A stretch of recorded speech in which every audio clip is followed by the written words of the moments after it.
Trump ने Israel Hamas समझौता करवाया।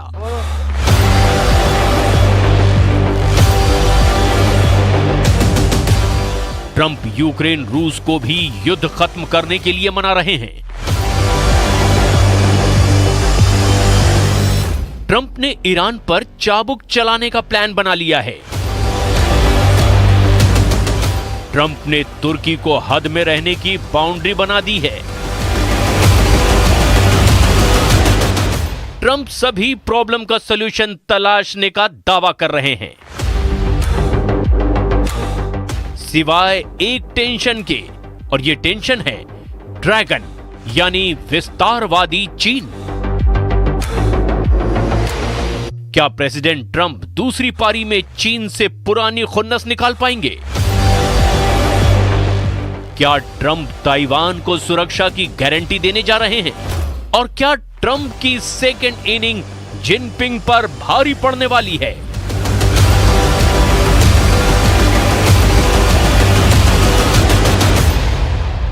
प्रेसिडेंट ट्रंप शपथ लेने के साथ ही एक्शन में आ गए हैं। ताबड़तोड़ फैसले उन्होंने सुना दिए हैं। कई ऐसे मसले हैं जिन्हें ट्रंप ने चुनाव जीतने के बाद से टॉप प्रायोरिटी बना लिया है। अब उनके निपटारे का टाइम भी आ गया है। ट्रंप की विश लिस्ट में सबसे पहले इजराइल बंधक संकट का खात्मा था, जिसमें उन्हें कामयाबी भी मिल गई। मगर ट्रंप के लिए सबसे बड़ी मुसीबत जो है वो उसकी काट को तलाश पाएंगे, इस पर सस्पेंस बरकरार है। और इस मुसीबत का नाम है चीन, जिसने ट्रंप के पहले ऑफर को ही ठुकरा दिया है।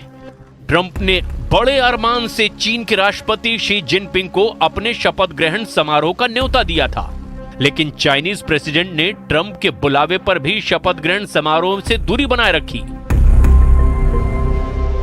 ट्रंप के शपथ ग्रहण समारोह में राष्ट्रपति शी जिनपिंग की जगह उपराष्ट्रपति हान झेंग शामिल हुए हैं। ट्रंप ने चीन पर नरमी बरती। चुनाव जीतने के बाद उन्होंने शी जिनपिंग से फोन पर बातचीत की। अपनी ओथ सेरेमनी में धूम धड़ाके के साथ न्योता भी भेज दिया, लेकिन ड्रैगन ने उन्हें पहले ही मौके पर जोर का झटका देकर क्लियर कर दिया है कि चीन पुराने स्टैंड पर है। ट्रंप की चाइना पॉलिसी जिनपिंग को नापसंद है।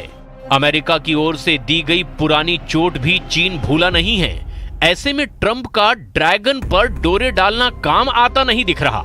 मतलब ट्रंप के पहले इनिंग जैसी तकरार चीन से बरकरार है। और इसकी सबसे बड़ी वजह है ताइवान, जिसका जिक्र ट्रंप से फोन कॉल में भी शी जिनपिंग ने किया था।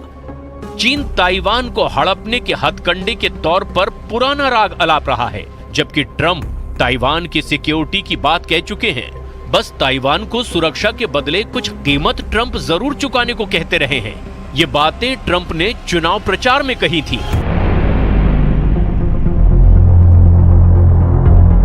प्रेसिडेंट ट्रंप की चाइना पॉलिसी में ताइवान सबसे बड़ा फैक्टर है, और ये ऐसे भी समझ सकते हैं कि अमेरिका ने चीन के लाख विरोध के बाद भी ताइपे में अपना कार्यालय बना रखा है। अमेरिका ने ताइपे में एक बड़ा वास्तविक दूतावास रखा है, जिसे ताइवान में अमेरिकी संस्थान कहा जाता है, जिसमें राजनयिक काम करते हैं। ताइपे आर्थिक और सांस्कृतिक प्रतिनिधि कार्यालय संयुक्त राज्य अमेरिका में ताइवान के वास्तविक दूतावास का दूसरा नाम भर है। और ऐसा इसीलिए है क्योंकि अमेरिका ने ताइवान को एक देश के रूप में मान्यता नहीं दी है। ऐसे में अमेरिका वहां आधिकारिक रूप से दूतावास नहीं खोल सकता, लेकिन अपनी जरूरतों को पूरा करने के लिए आर्थिक और सांस्कृतिक कार्यालय खोलकर सुपर पावर ने चीन को सीधा चैलेंज दे रखा है। 2016 में चुनाव जीतने के बाद ट्रंप ने पहला फोन कॉल ताइवान के तत्कालीन राष्ट्रपति साई इंग वेन को लगाया था, जिसके बाद चीन बेहद नाराज हुआ। ट्रंप ने पहले कार्यकाल में वरिष्ठ अधिकारियों को ताइवान भेजा, जिसमें तत्कालीन स्वास्थ्य सचिव एलेक्स अजार भी शामिल थे, जो 4 दशक बाद ताइवान जाने वाले सर्वोच्च स्तर के अमेरिकी अधिकारी थे। ट्रंप प्रशासन अपने पहले कार्यकाल के दौरान ताइवान को जमकर हथियार सप्लाई कर रहे थे। वहीं चीन ने ट्रंप प्रशासन में विदेश मंत्री रहे माइक पोम्पियो पर प्रतिबंध लगा दिया था। माइक पोम्पियो को ताइवान को खुले समर्थन के लिए भी जाना जाता है। We have continued concern about China's activities in militarization in the South China Sea. We press China to live up to its past commitments in this area.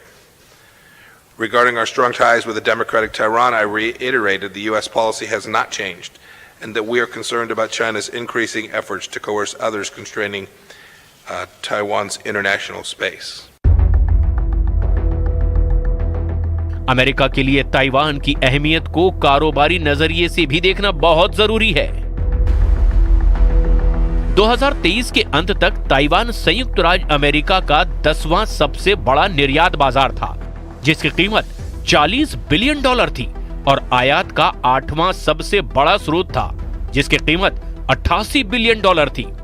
Trump president से पहले बिजनेसमैन हैं और इतना बड़ा बाजार हाथ से जाने देने का जोखिम वो सिर्फ चीन को साधने के लिए नहीं उठाएंगे। कारोबार को लेकर चीन और अमेरिका के बीच 36 का आंकड़ा रहता है। डोनाल्ड ट्रंप के समय चीन के लिए कारोबारी परेशानियां और बढ़ जाती हैं। ट्रंप ने चीन से आयातित सामान पर 60% तक टैरिफ लगाने का प्रस्ताव रखा था। ट्रंप टैरिफ के तूफान से चीन के बाजार में हड़कंप मचा हुआ है। चीन को ट्रंप की कोरोना वायरस पर कही बातें भी शूल की तरह चुभती हैं। ट्रंप ने जब भी कोरोना का जिक्र किया, उसे चाइनीज वायरस का नाम दिया था। It came from China. We're not happy about it.